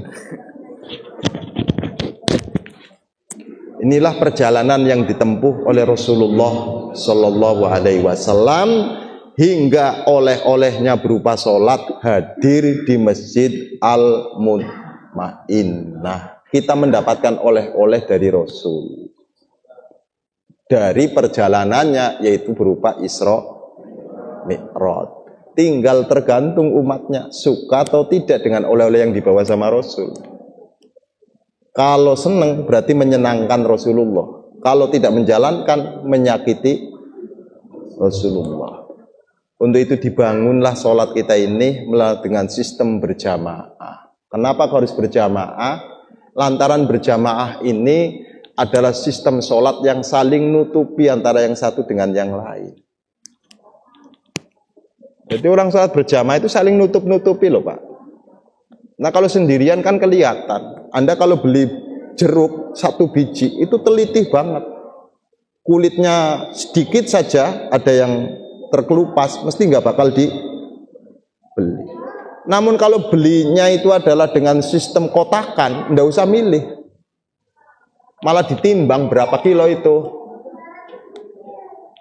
Padahal ada yang jawab, ada yang itulah sholat jamaah. Jadi sekalipun sholat kita itu yakin banyak sekali kekurangannya, namun karena jamaah dihitung. Paham apa enggak? Tapi kalau sholat sendirian teliti. Suara kanggo ini potongan kayak ini. Ini rahasianya yang pertama. Yang kedua, di dalam sholat berjamaah ini itu tidak hanya sekedar 27. Jadi kita ngertinya bahwa yang namanya 27 itu global. Dari salam sampai takbir dapatnya 20. Oh bukan. Setiap rukun di dalam sholat itu mendapatkan 27. Jadi kalau Anda takbir, takbirnya itu mengetahui takbirnya imam 27. Fatihahnya bersama dengan imam 20. Rukuknya itu adalah bersama dengan imam 27. Tinggal dikali. Setiap gerakan 27. Berapa gerakan kita ini? Jadi bukan global dari salam sampai takbir, dari takbir sampai salam, begitu assalamualaikum baru dapat 20. Oh bukan. Per rukun. Makanya gajiannya besar orang sholat ini daripada pegawai negeri. Tapi karena itu tidak nyata, makanya orang tidak berebut. Beda dengan BLT. Ini beda nih. Kalau pahala itu kan tidak nampak, namanya ghaib. Tapi kalau BLT, begitu Pak Budi mengumumkan besok ada bantuan BLT, diharapkan hadir jam 7, jam 6 sudah pada nunggu. Ini bedanya BLT sama pahala kok. Makanya kalau orang dirangsang untuk pahala, beratnya Masya Allah karena tidak nampak. Dan ini dibutuhkan kesabaran ketika mengajak. Untuk itu mari kita makmurkan masjidnya, apalagi mau mendekati bulan suci Ramadan. Bagaimana supaya kita masuk ke dalam Ramadan sudah siap. Jangan nanti Ramadan malah menjadi bulan uji coba. Jadi Ramadan ini menjadi bulan yang sudah siap, karena sebelum Ramadan kita sudah diuji coba dulu. Makanya nanti masuk ke Ramadan sudah siap. Bisa dibandingkan. Orang yang tidak biasa sholat, begitu Ramadan sholat itu nggak bisa tahan lama, Pak. Paling 3 hari, 4 hari sudah selesai. Ibarat seperti orang lari. Dia tidak pernah lari, begitu lari langsung jaraknya jauh. Akhirnya, tapi kalau kita yang sudah biasa sholat, itu di bawah berapa rakaat saja siap. Makanya bertahan sampai akhir. Maka tidak heran ketika ada sholat raweh, pertama jumlahnya banyak, kemudian semakin. Itulah yang dibagi oleh Rasul. Dari bulan Ramadan itu dibagi menjadi 3. Satu namanya itu adalah bulan ampunan, 10 awal, nanti bulan rahmat, kemudian bulan ijabah. Lalu kita juga nggak kalah dengan Rasulullah membagi bulan Ramadan menjadi 3 bagian. 10 awal itu adalah yang ramai masjid. 10 kedua yang ramai pasar. 10 ketiga yang ramai mulai bis, travel dan sebagainya.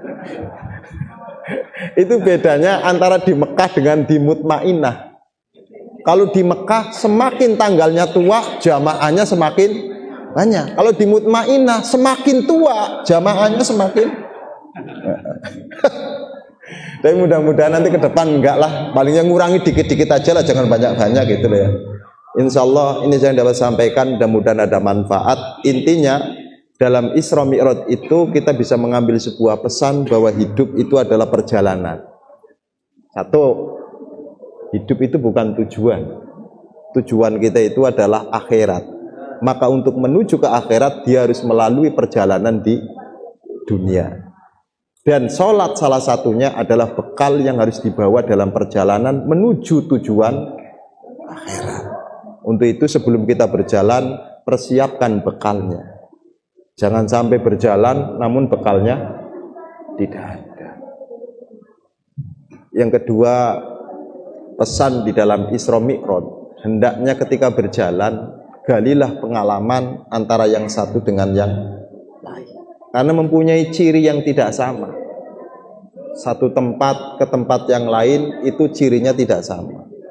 Budayanya juga tidak sama. Maka semakin banyak pengalaman di dalam dakwahnya, tidak akan mampu menyesatkan dan mengkafirkan orang lain, karena dia paham betapa masyarakat itu plural, sehingga cara menghadapinya tidak sama. Paham?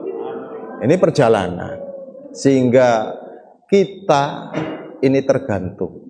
Sekalipun bagus-bagusnya barang, kalau tidak mampu mengemasnya, jadi masalah. Sebagus-bagusnya barang, bahan, kalau tidak mampu kita mengemasnya, malah jadi salah. Bagaimana kalau ada orang buat roti, bahannya sudah ada, namun cukup adonannya dengan air saja tanpa ditambahin apapun. Ya tetap namanya roti, tapi tidak punya rasa. Sama dengan orang adzan, itu kalau kemasannya salah, Mas Joko, bisa bermasalah. Makanya kalau ada orang mabuk kok adzan, ini bermasalah, karena ngemasnya ini sudah akhirnya nanti timbulnya itu lagunya yang bermasalah. Hayalah sholat, hayalah sholat. Ini kan bermasalah. Ini namanya bermasalah dalam kemasan, Pak. Bukan bermasalah dalam adanya, kemasannya yang bermasalah. Kemudian kalau misalkan pamannya kemasannya itu tidak rapih pun, itu mengakibatkan sesuatu yang berharga tidak punya nilai. Ya, jangan coba-coba di sini ada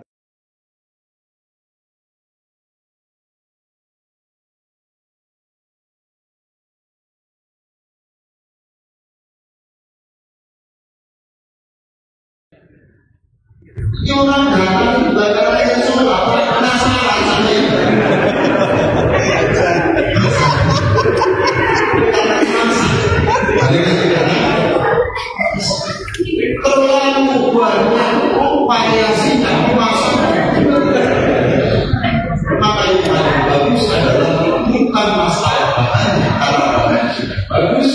tinggal bagaimana kita mengemasnya agar sesuatu yang bagus ini itu tetap. Maka kita kemas dengan kemasan yang sama. Untuk mengemas sesuatu itu adalah bagus, harus punya ilmu. Sehingga kita tidak punya ilmu, kita mengemasnya pasti. Sehingga yang menyebabkan Islam itu penuh dengan sekarang tuduhan dan sebagainya itu karena kemasan, Pak. Islam kok dikemas sama ISIS, jadinya bom-boman.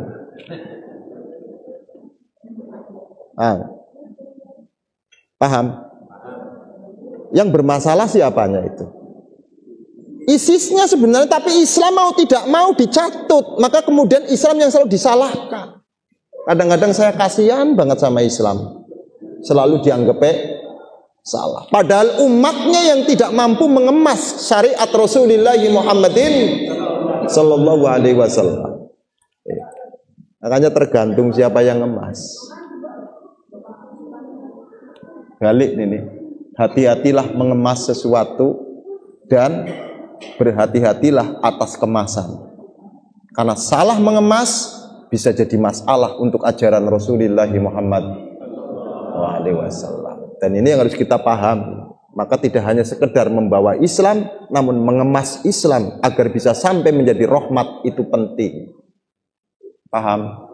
Sehingga kita tidak hanya sekedar dalil, tapi bagaimana mengemas dalil agar sampai kepada tujuan dalil. Contoh,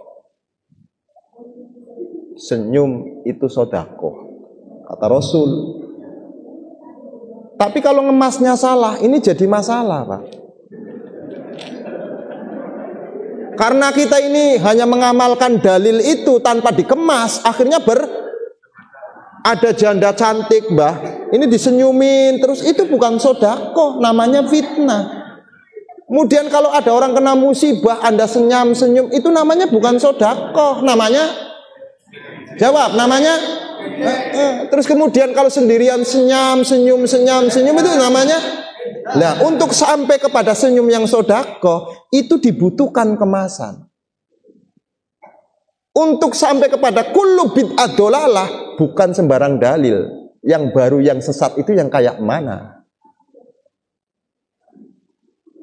Ini mulai terkesima sampean ini. Sehingga tidak semua sesuatu yang baru dianggap sesat. Nanti kalau semua yang baru yang tidak ada zamannya Rasulullah dianggap sesat, kita semua itu sesat semua. Karena kita wajah-wajah kita juga nggak ada di zaman Rasulullah Shallallahu Alaihi Wasallam. Termasuk Qurannya saja sudah bid'ah. Siapa bilang Quran itu nggak bid'ah? Quran di zaman Rasul yang sampai kepada Rasulullah tidak berupa harfun wala sautun. Ya. Dia nyampainya kepada Rasulullah tidak berbunyi sama sekali. Makanya di dalam kitab Sahih Bukhari, kaifa bada'al wahyu, bagaimana wahyu ini adalah turun, itu ada kalanya bunyinya seperti bunyi suara bel, saking kerasnya sehingga dengungan telinga Rasulullah Shallallahu Alaihi Wasallam luar biasa, saking takutnya Rasul bercucur keringatnya. Baru ada tulisan. Itu pun yang nulis sekretarisnya, namanya Zaid bin Sabit. Itu pun tulisannya tidak seperti tulisan yang kita baca sekarang.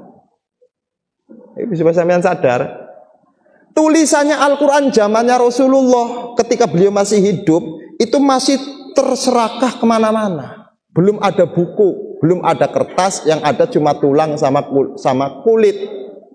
Sehingga ditulisnya di tulang-tulang di kulit. Sehingga waktu itu namanya Quran belum terbukukan sama sekali, termushaf menjadi satu buku itu belum. Itu nggak ada di zamannya Rasulullah.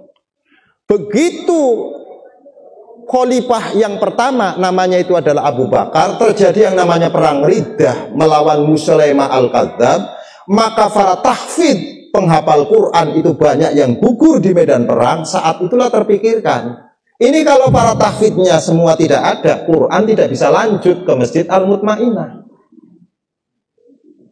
Kumpulah tim membincangkan masalah keberlanjutannya Al-Quranul Karim diketuai oleh Umar bin Khattab.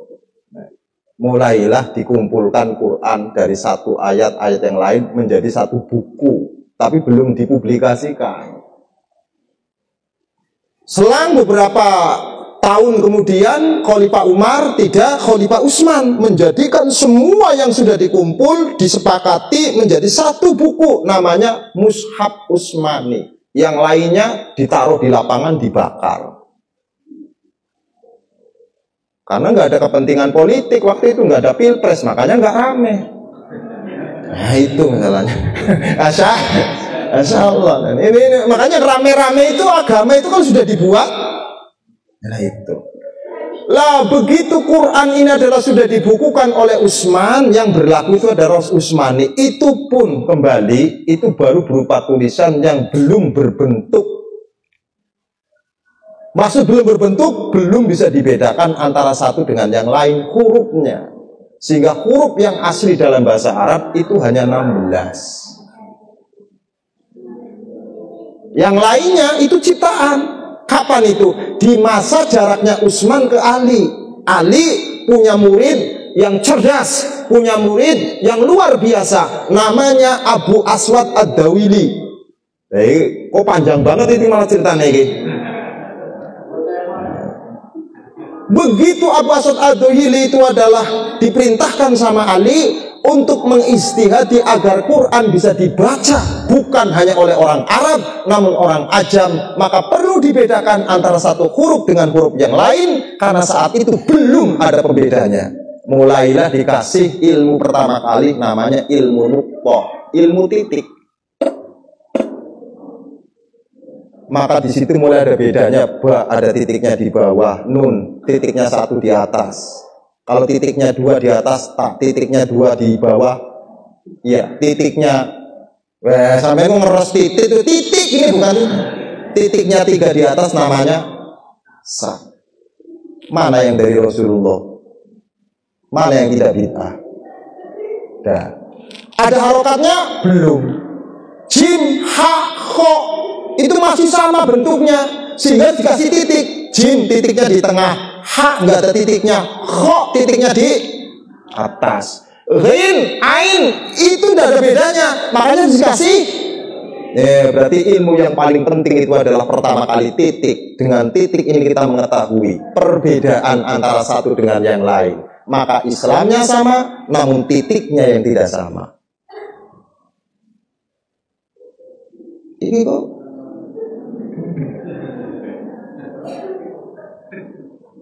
jadi yang tidak sama apanya, Pak? Islamnya sama, titiknya yang tidak. Kenapa titiknya tidak sama? Karena tempatnya tidak sama. Jangan sampai tempatnya ba kok titiknya di atas. Kalau ba ya titiknya di bawah. Kita sebagai orang Indonesia beragama Islam punya titik sendiri yang tidak sama dengan titik mereka.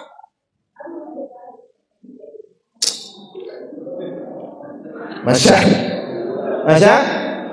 Allah.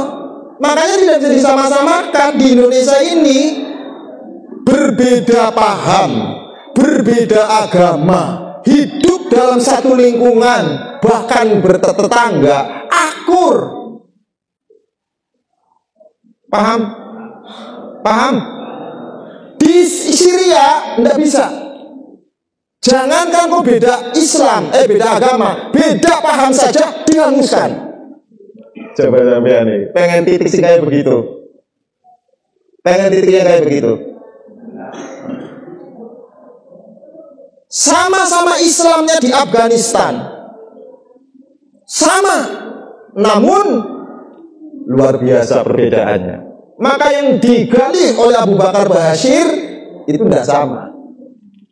Jadi kalau Abu Bakar Bashir itu mengkafirkan, ngebom hanya orang-orang yang tidak seagama dan tempat-tempat kemaksiatan. Tapi kalau Salafi Son'a, Salafi buatan Yaman itu berbahaya. Kenapa? Karena dia menganggap kafir yang bukan golongannya, sehingga siapapun bisa dibunuh karena dia adalah kafir. Maka dia akan membunuh kepada siapapun yang ditemui, termasuk pengeboman terhadap tempat-tempat polisi dan di masjid. Sudah dengar kan cerita pengeboman masjid-masjid itu?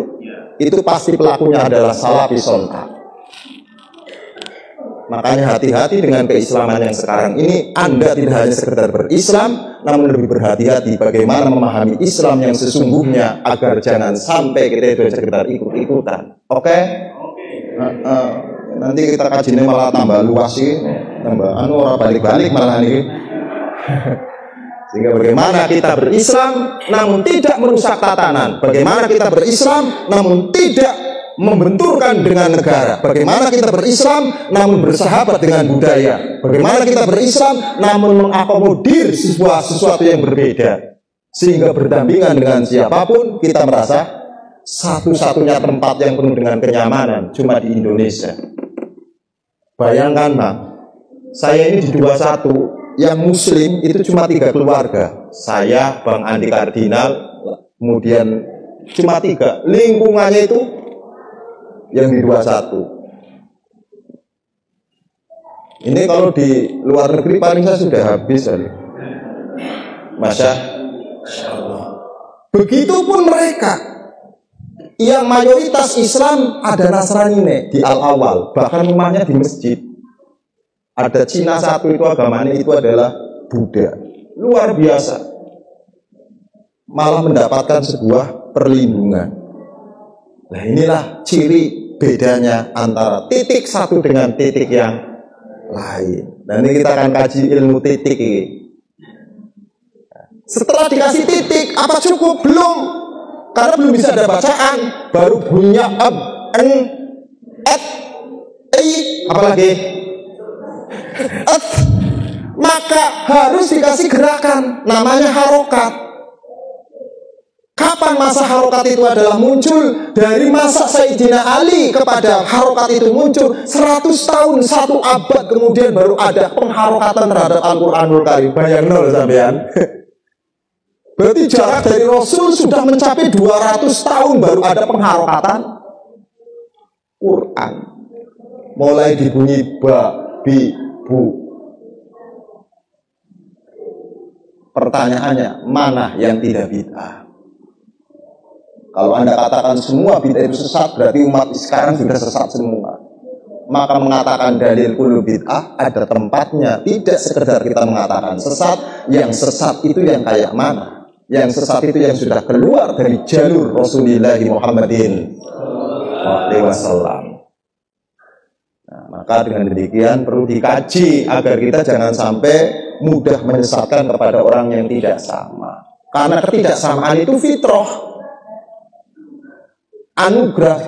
Kita tidak bisa membayangkan seandainya yang di sini itu semuanya sama, semua wajahnya, malah nggak bisa bedain mana Pak Lurah, mana Ketua DKM, mana Ustadznya, sama semua masalahnya.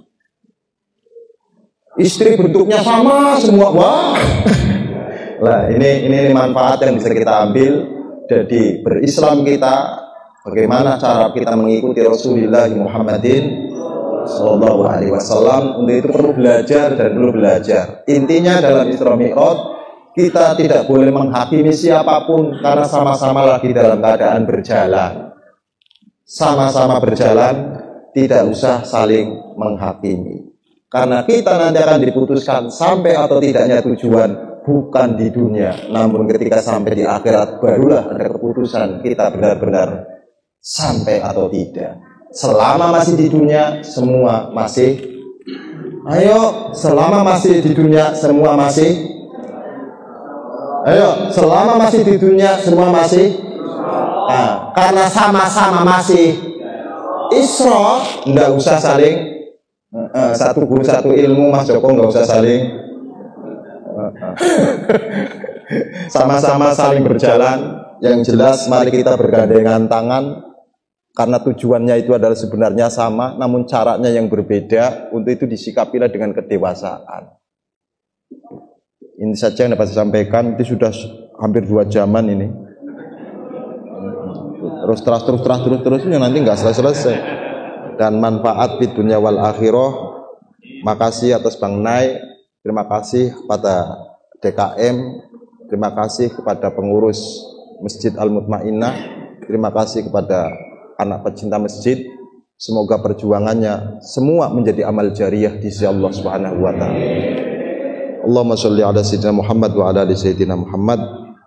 Alhamdulillahirabbil alamin wa bihi nasta'in ala umuri dunya waddin wa la haula wa la quwata illa billahil aliyyil azim.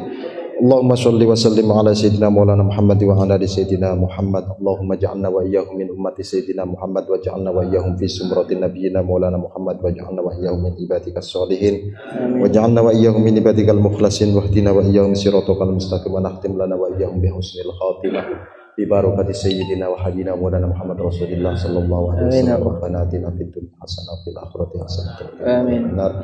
Sallallahu alaihi wasallam Muhammad nabiyyin wa ala alihi wasallam. Alhamdulillahirabbil alamin. Kurang lebihnya mohon maaf. Assalamualaikum warahmatullahi wabarakatuh. Waalaikumsalam warahmatullahi wabarakatuh.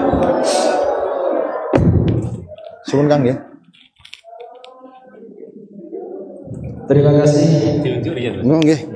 Mudah-mudahan Jam 10 lewat. mau'idul hasanahnya pada malam hari ini bisa kita ambil hikmah dan manfaatnya serta kita amalkan bersama-sama. Sebelum acara ini kita tutup, mari sejenak kita beristighfar. Mudah-mudahan datangnya kita ke masjid ini untuk thalabul ilmi, datangnya ke Masjid Ad-Dumainah ini kita untuk memperingati Isra dan Mi'rajnya Nabi Muhammad sallallahu alaihi wasallam, dijadikan oleh Allah Subhanahu wa taala sebagai amal ibadah kita. Astaghfirullah Rabbal baraya, astaghfirullah minal khataya, Rabbi zidni ilman nafi'an wa wafiqni amalan salihan wa tub alaina taubatan nasuha ya hananu ya mananu ya bayanu ya sultanu hayatu salam mautu salam hayatu salam mautu salam. Kalau mlebune Marilah acara malam hari kita tutup bersama-sama.